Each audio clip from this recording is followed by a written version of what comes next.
তারেক রহমান ফেরত আসবে, and you'll see more of Tarique Rahman. এবং তারেক রহমান কি রাজনীতি করার অধিকার রাখে কি রাখে না, এটা জনগণ ঠিক করবে যেদিন বাংলাদেশে তারেক রহমান নামবে। তারেক রহমান তখন নির্বাসিত, বাধ্য হয়েই ছেড়েছিলেন দেশ। সংসদে বিএনপির উপস্থিতি খুবই কম, মাত্র ৩০ আসন নিয়ে বিরোধী দল। বলা যায় তারেক রহমান ও বিএনপির ভয়াবহ দুঃসময়ের শুরু।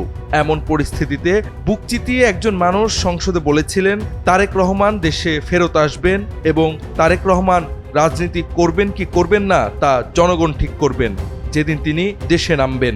২০১৩ সালে তারেক রহমানকে নিয়ে দেওয়া বিজেপি চেয়ারম্যান আন্দালিব রহমান পার্থের এই বক্তব্যটি ব্যাপক আলোচনার জন্ম দিয়েছিল। তার বক্তব্যের সময় বিএনপি সমর্থিত সাংসদরা টেবিল চাপড়ে উৎসাহ দিচ্ছিলেন।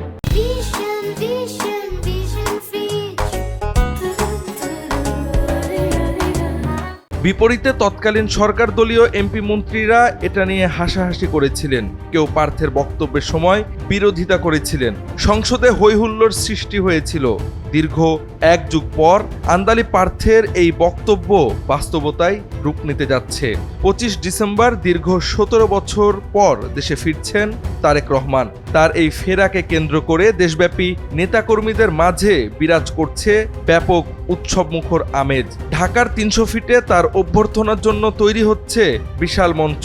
প্রায় দেড় যুগের নির্বাসিত জীবন শেষে লন্ডন থেকে সিলেট হয়ে ঢাকায় আসবেন তারেক রহমান। বাংলাদেশ বিমানের নিয়মিত বাণিজ্যিক ফ্লাইটে তারেক রহমান রাজধানীর হযরত শাহজালাল আন্তর্জাতিক বিমানবন্দরে অবতরণ করবেন।